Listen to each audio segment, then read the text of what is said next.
The storm had been whispering against her window all night, not loud enough to distract her, just enough to deepen the quiet of her room, a hush that made some words on the page feel almost alive. Wine curled deeper under her blanket, the book open across her knees, the kingdom of wrath. She had found it by accident at a second-hand store a week ago, its back leather cover embossed with serpent and a crown. Since then, she hadn't been able to stop reading.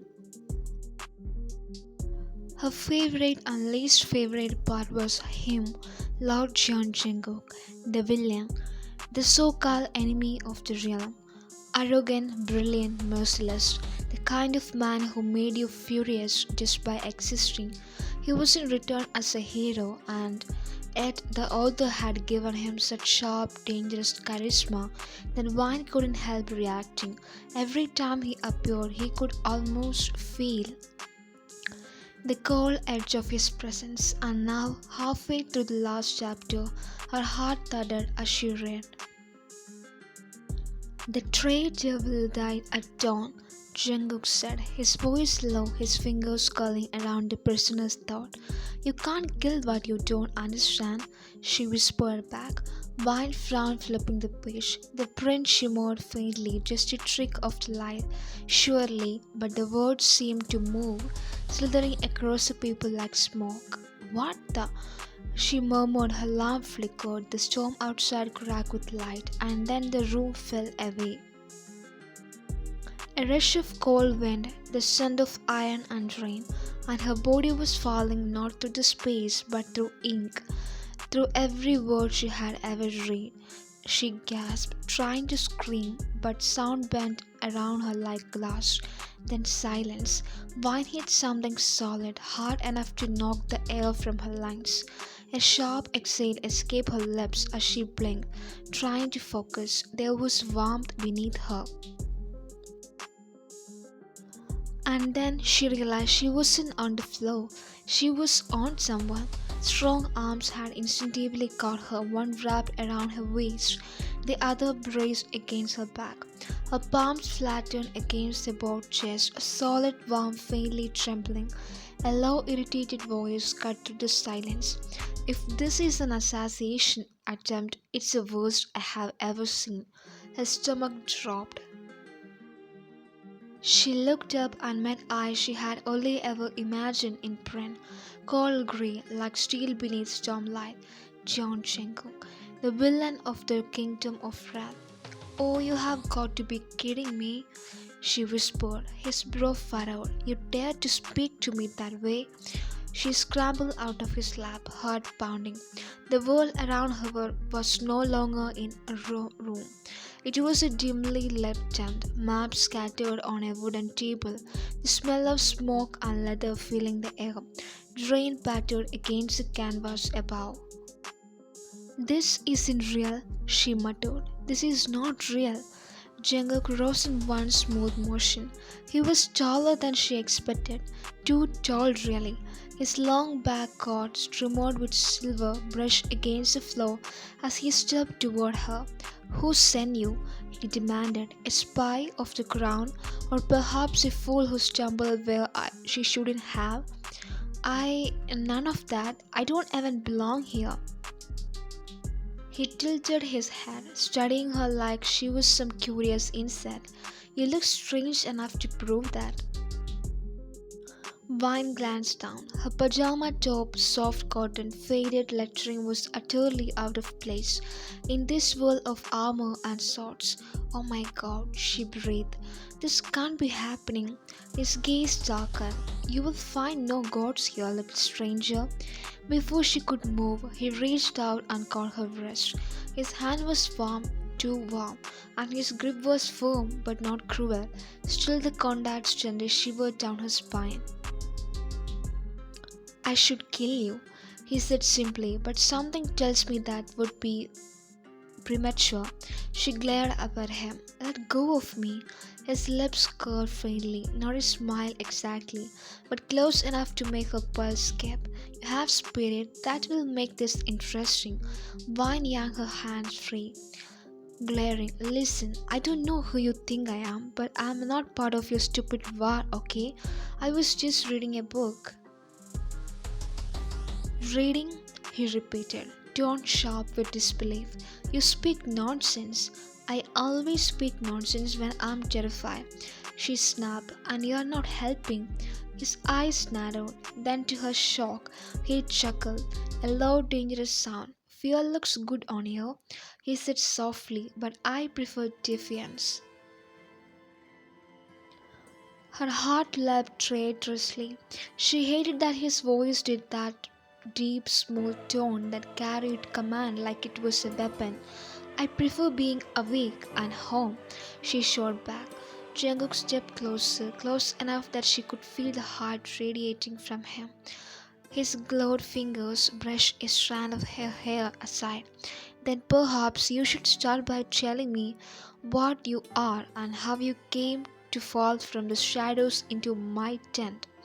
She stared at him, breath uneven. I told you I'm not supposed to be here. His gaze lingered on her lips for a heartbeat, too long before he turned away, pacing slowly toward the table. Then you are a puzzle, and I do not like puzzles I cannot solve. He poured himself a drink, dark liquid in a glass that caught the flicker of firelight, and looked back at her. Until I find the truth, he said, you will stay under my watch. Excuse me? His lips curved again. You heard me. Her pulse jumped. No way, absolutely not. You can't just. I can, he interrupted smoothly, and I will. Have conquered kingdoms, little intruder. You think keeping you here is beyond me? Wine swallowed hard. The fire crackled, her skin prickled under his gaze. She realized with a sick twist in her stomach that she was trapped, not just in this den, but in his world, and Lord Jeon Jungkook never let go of what made him endure. The air in the Valor's den felt thick, charged with something she couldn't quite name. Wine's thought ran wild. How could she have fallen into a book? How was the main guy standing before her, the villain she had hated from the page, so real? Jeon Jungkook turned away from her, his long coat whispering against the floor as she studied a map spread across the table. The firelight cast sharp gold along the angles of his face, the same face she had seen in every piece of fan art online, only now alive, breathing, far more dangerous than ink could never make him. Wine took a slow step backward. His focus seemed fixed elsewhere. Maybe she could slip out. Try it, he said without even glancing up. She froze. He finally looked over his shoulders. You are not the first to think they could walk out without my leave. None succeeded. Maybe they weren't as determined as me, she said, pulse hammering. His mouth curved in that faint, cruel, not quite smile. Determined then. Let's see how long that lasts. He turned fully now, and her breath caught. Jungkook wasn't dressed in armor, but in black, all black, soft leather at his gloves, silver clasps along his tunic, his sword sheathed at his side. He looked like every warning her mother had ever given her wrapped into one man. Vine lifted her chin. Fine, keep glaring. I will find a way out. He moved before she could blink. One moment he was across the tent, the second he stood a breath away, his hand braced against the post beside her shoulder. You think glare is all I do? Her heartbeat kicked up. What else you do? Murder people for breathing near you? His eyes gleamed. Sometimes depends on the person. That's comforting. He leaned in closer, his tone lowering. And yet you haven't fainted. Most do when I mention killing. I'm not most people, Jungkook. The sound of his name on her lips made him bust. The fire crackled between them. He tilted his head slightly, as if tasting her defiance. I see that. She swallowed, feeling the tension hum like an invisible wire between them. She should have been terrified, and she was But there she was, something else beneath it, something hotter, stranger. She forced her voice to steady. If you are done terrifying me, maybe you could tell me where the nearest exit is. His smirk deepened. There isn't one, not for you. Great, so what? I'm your prisoner now? Guest, he corrected. A guest I don't trust. She laughed incredulously. You have a funny way of treating guests, John. Then you will learn to adjust quickly. The next morning, if it could have been the cold morning in the shadow-drenched place, she awoke to the sound of boots outside the tent. Someone barked out, her swords clanged faintly. For a second, she thought it had all been a dream. Then she sat up and saw the armor stacked near the entrance, the velvet cloak draped over a chair, the faint scent of smoke. No dream, her stomach twisted. She needed to get out while Jungkook was gone. She scanned the place, searching for anything useful, a dagger on the table maybe. Looking for this, her head jerked up. Jungkook stood in the entrance, holding the dagger between two fingers. He stepped inside slowly, eyes fixed on her. I wondered how long it would have taken you. Let me guess, she said. You were watching the old time? I watched everything in my camp. She crossed her arms. That's creepy. Effective. He countered, her lips pressed tight. You really don't plan to let me go, do you? Not until I know who or what you are. I already told you I was reading a book and now I'm in it. You're fictional. Django gazed darkened. Careful little liar. I'm not lying. He reached her in two strides. She backed away until her calves hit the edge of the bed. His hand came up not to strike, but to tip her chin upward with a slow, deliberate pressure. You speak like someone who knows me, he said, knows my name, my habits, even my temper. Because you are written in town in a story, she whispered. He studied her for a long moment, eyes narrowing as if waiting whether to believe her or throw her into the storm outside. Then unexpectedly he stepped back. Well, very well. Suppose I believe you. Then tell me. His gaze flecked toward the tent flap, where rain lashed the ground. Why, my world, pull you in? I don't know, she said softly, but I want to go home. Jungkook's voice dropped. And if I said I might not let you? She looked up startled. Why would you say that? His answer came like a blade sliding free of its sheath. Because every time you speak, I forget the sound of silence, and I have lived too long with silence as my only companion. Her breath caught. He watched her reaction, eyes flickering over her face, and something unreadable passed through his expression. Irritable, desire, confusion, maybe all of them. Then he turned abruptly and pushed open the tent flap. Stay inside, he ordered. If you run, the forest will finish what my soldiers want. He vanished into the rain. Vine sat down hard on the bed, her pulse still skipping unevenly. It was official. She was trapped in a fantasy novel with the man she had spent chapters calling a monster. And now that monster seemed human, too human. The rain never stopped in Barrett.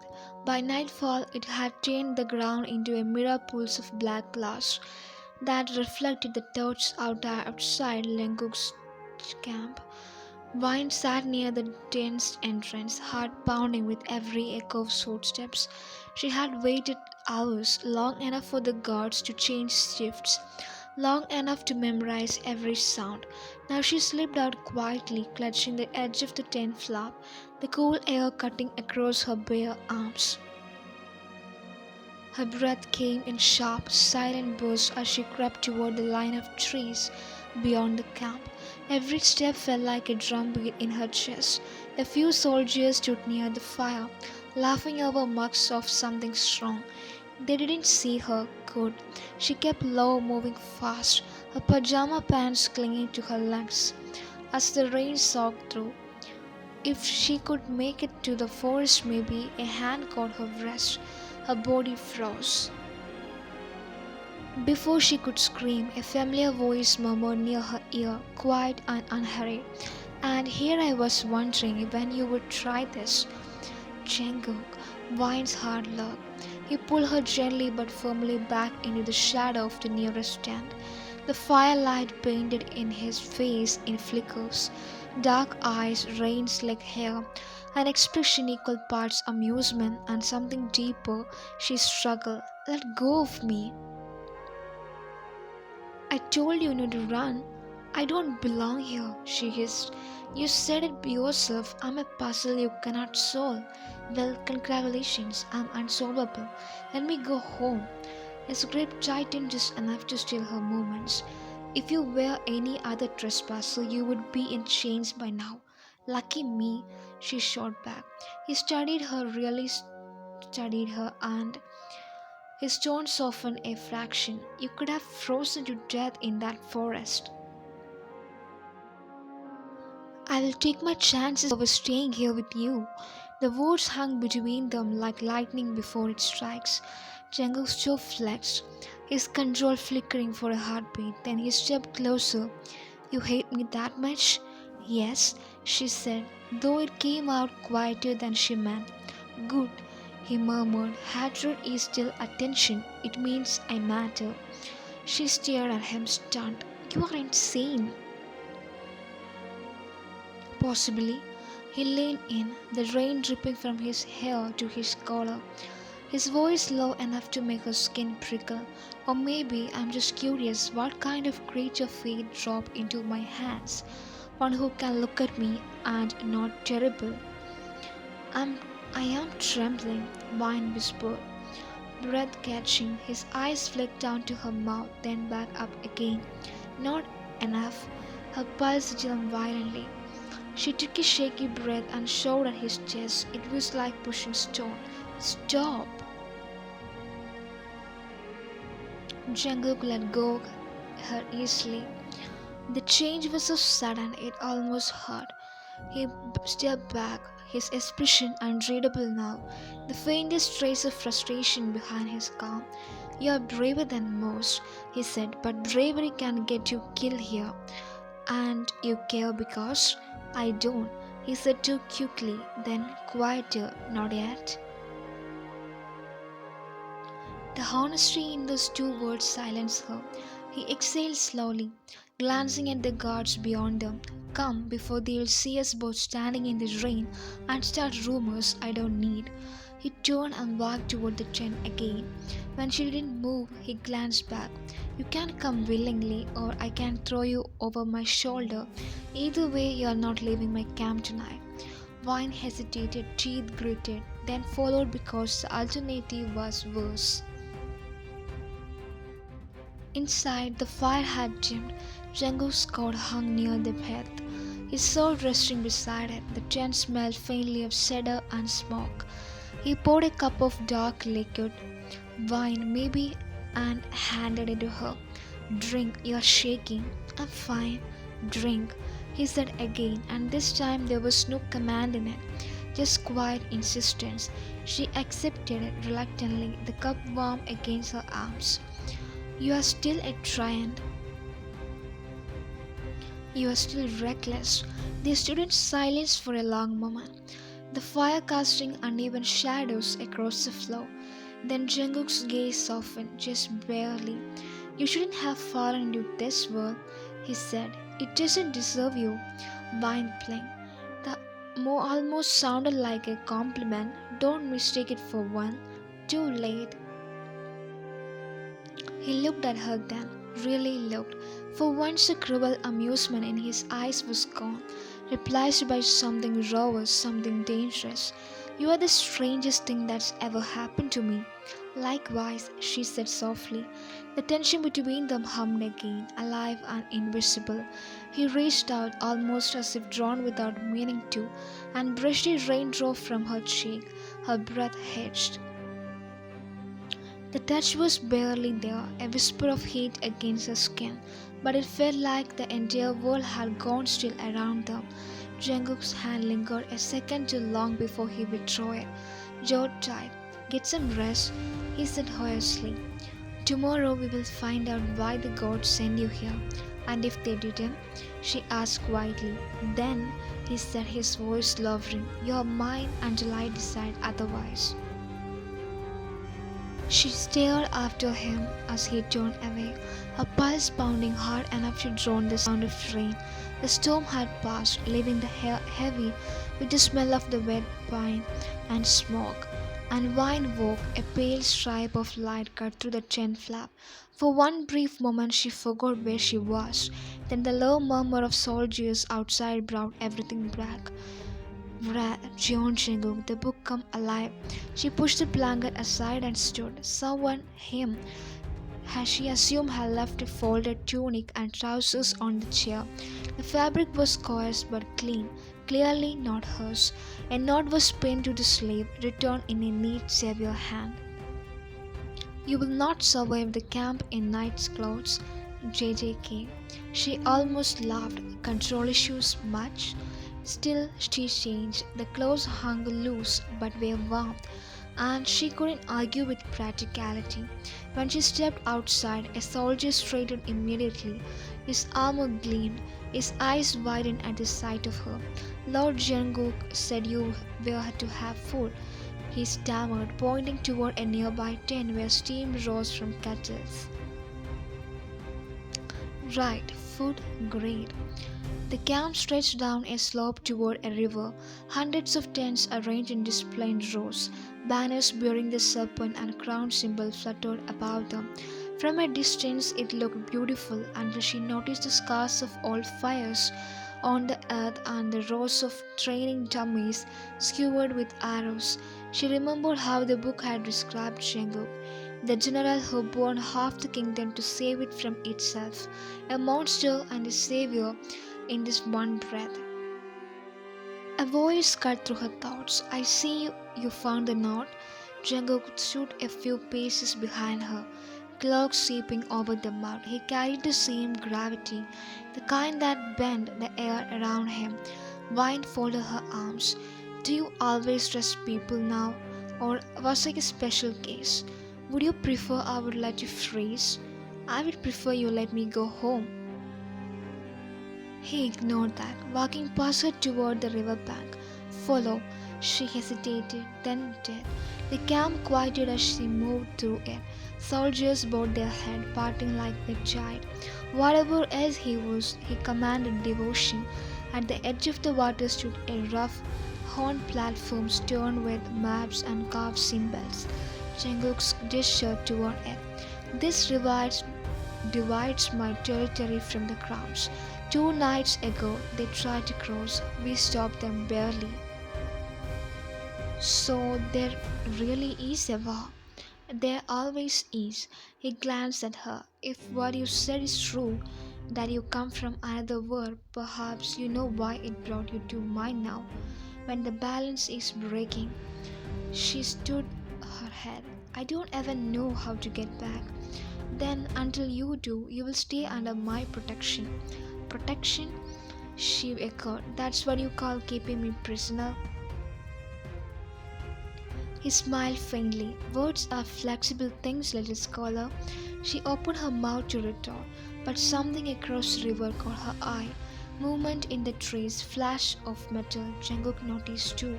In one smooth motion, he pulled her behind him, his hand gripping the hilt of his sword. Archers, he muttered. The next instant, arrows hissed through the air. Arrows sliced through the air with a whistle that made Wine's stomach twist. She barely had time to register the first one impending in the soft earth at her feet before Jungkook spun around, blade in hand, moving with an elegance that made her feel both terrified and awestruck. Down, he barked, pressing her against his chest. The warmth of his body was overwhelming, and she could feel the steady, dangerous thump of his pulse beneath her cheek. She wanted to wriggle away, but he held her tight, as if he could crush her in an instant if she tried. The next volley of arrows clanged against the wooden railing of the platform, some bouncing harmlessly off, others embedding in the wood with a sickening thud. Vine swallowed hard. "I'm fine," she protested, though her voice trembled. "You are not fine." His tone was sharp, but there was an undercurrent, something she couldn't name, a flicker of concern, almost tenderness, hiding behind the veneer of command. "You are you are really fast," she whispered, her pulse still racing. "Fast enough to kill anyone who threatens me," he said simply, his eyes deepening the tree line, then softer, "including you if you ever try to run again." The words made her chest tighten in a way she didn't expect. She wanted to hate him, wanted to push away the heat creeping into her cheeks. But the thought of his hands on her, protecting her, made her pulse betray her. Django crouched slightly, his arms still wrapped around her, scanning the forest. "They are testing me. You are in danger simply by being near me." "I didn't ask to be near you," she snapped, though her voice lacked conviction. His gaze flicked down at her, piercing. "And yet you are here." The tension between them was thick, a tangible thread that wrapped around her chest and made her heart stutter. She wanted to step back, wanted to remind herself he was the villain of her book, a man who burned kingdoms and showed no mercy, but the weight of his presence held her in place. Another arrow sailed past, too close for comfort. Without warning, Django lifted her slightly, placing her behind a crag for cover. "Stay low, don't move unless I tell you." She crouched, trembling despite herself, and watched as he stepped onto the open. He moved like a shadow made flesh, every motion precise, controlled deadly. Arrows clanged against his armor, yet he pressed forward, each step measured, calculating. One couldn't look away. She wanted to, but she couldn't. He was terrifying and yet impossibly magnetic. A sudden shout erupted from the forest. Shanguk pivoted, catching a soldier trying to flank him. With one swift motion, he disarmed the man, sending him sprawling into the mud. His attention returned to her immediately afterward. "You are shaking," he said quietly, almost like an accusation. I can't help it," she admitted, her voice barely above a whisper. "You could," he encountered, "stepping closer if you wanted to." The words sent a jolt through her. She tried to focus on the battle, the storm of arrows, the soldiers, anything other than the heat radiating from him, the nearness of his face, the dangerous tilt of his head. "Why are you protecting me?" she asked, unable to stop herself. He froze, then allowed a faint shadow smile to flicker across his lips. "Because," he said, voice low, "you are fascinating, annoying, infuriating, yet fascinating. I can't risk losing someone like that." Vine's breath caught. She hated him, and yet somehow she didn't. She wanted to fight, push him away, but the truth was creeping in, unwelcome and confusing. She was drawn to him in a way she had never imagined. Another volley of arrows forced them to move again. Jungkook's hand found hers, gripping it firmly, guiding her as they darted from the cover to cover. The warmth of his fingers against hers was electric. She pulled away slightly, reminding herself he was dangerous, he was her enemy. But he didn't let go. "Stop singing so much," he muttered, voice rough and animate, almost a whisper against her ear. "Just follow me." Her chest heaved as she nodded, allowing herself to lead. For the first time since she had fallen into this world, Vine felt the strange, terrifying thrill of surrendering, not out of weakness, but because this man, this enemy, somehow made her feel alive. The battle didn't last long. Jungkook moved with ruthless efficiency, neutralizing the remaining archers, and the forest fell silent once again. Rain dripped from the leaves, forming small puddles on the muddy ground. He turned to her, eyes dark, his chest heaving slightly from exertion. "Are you unharmed?" "Yes," she said, though her hands still trembled from the adrenaline. You will have to get used to this, he said. In this world, curiosity and hesitation will get you killed. She met his gaze, searching for any trace of the man she had read about, the villain who terrified kingdoms. Instead, she found something unexpected, concern, something human, something protective. Her pulse raced. She wanted to hate him, but every instant she had, every memory of the book, clashed. You saved me, she whispered, almost to herself. And yet, he said softly, stepping closer, you are still intent on escaping tomorrow. Vine's stomach lurched. Of course I am. Then I will catch you, he said, voice low, dangerous, and intimate. Because I won't let you go. The words, they promised, the weight of them, it was intoxicating, frightening, irresistible. As Vine stood there, soaked in rain and fear, something else entirely, the camp settled into an uneasy quiet after the ambush. Smoke curled lazily from the braziers, mixing with the scent of wet earth. Vine followed Jungkook through the muddy paths, her feet sinking slightly in the softened soil. Every step felt surreal. She had fallen from her room into a world of swords, strategy, and danger, and now she was walking beside the man she had spent pages imagining hating. Jungkook led her to a small pavilion near the center of the camp, away from the soldiers. Inside, a low fire glowed in a stone brazier, warming the tent with a faint smoky beat. It gestured for her to sit on the bench, and she obeyed, though her muscles still trembled from the adrenaline. Realized something undeniable, that the man she had hated from the pages was no longer just a villain in the story. He was her reality. Why are you letting me sit? She asked, wringing her damp sleeves. Shouldn't I be locked in a cage somewhere? Jungkook's lips curled. Because I need you alert, and because I enjoy watching you squirm. Vine scowled. You enjoy terrifying me? Not terrifying, challenging, intriguing. She knelt across from her, elbows resting on his knees, eyes locked on hers. You think this is a game, but in wrath, curiosity will get you killed. You need to understand that. I understand, she said tightly. You want to keep me alive for your own amusement. Jungkook tilted his head, studying her. Partly, he admitted, then his tone softened almost imperceptibly. But partly because you are different. Most people here would scream and collapse, yet you stand, you argue, you fight, and somehow you annoy me enough that I find myself noticing. Vine blinked. Noticing? His eyes flicked away briefly and then sharp and intense. Yes, noticing, and it's dangerous for both of us. Her stomach twisted at the way he said it. Dangerous. His nearness, his voice, the weight of his gaze. It was all a heady mixture of fear and something else. Something she couldn't name but couldn't ignore. I don't belong here, she whispered, almost to herself. This world is not mine. Jungkook's expression softened, just enough to make her doubt again.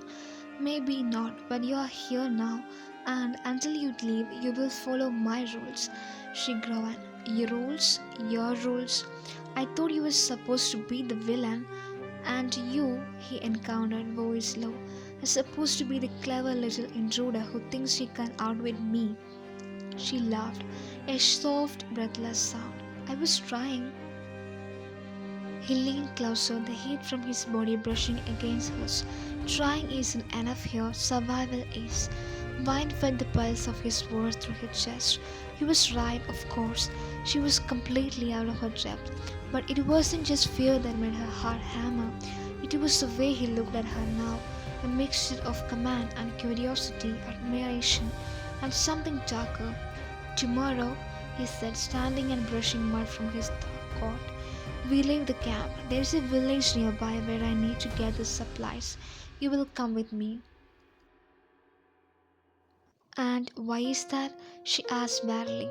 Because staying in the camp means danger for you, and because he paused almost reluctantly, prefer to have you where I can see you. The words hit her like a blow. Her breath caught. The heart pooling in her chest made it impossible to focus on the practical thought escape, survival, home. Instead, she found herself imagining being by his side, following him through the forests and villages, learning the rhythm of his world.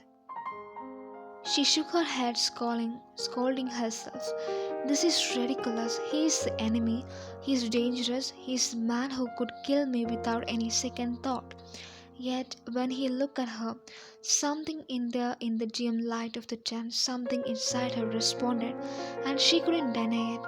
You are thinking about it too much, he said softly, as if reading her mind. I'm not, she insisted, even as her pulse betrayed her. Jungkook's lips curved in that faint, infuriating smile. Yes, you are, and that's why you will survive longer than the most. Her gaze dropped to her hands. I don't want to survive longer than the most, she muttered. I want to go home. You will, eventually, he said, kneeling again to meet her eyes. But until then, you will adapt, and maybe, just maybe, you will realize there is more to this world than you think. Her chest tightened at the almost gentle tone in his voice. He was the villain, and yet here he was, giving her advice, guidance, almost protection. The firelight flickered across his face, highlighting the sharp lines of his jaw and the intensity in his eyes. Vine felt a strange, overwhelming pull toward him, one she couldn't explain and didn't want to, and then before she could protest, he reached out, brushing a damp strand of hair from her cheek. The contact was brief, almost casual, yet it sent a jolt straight to her core.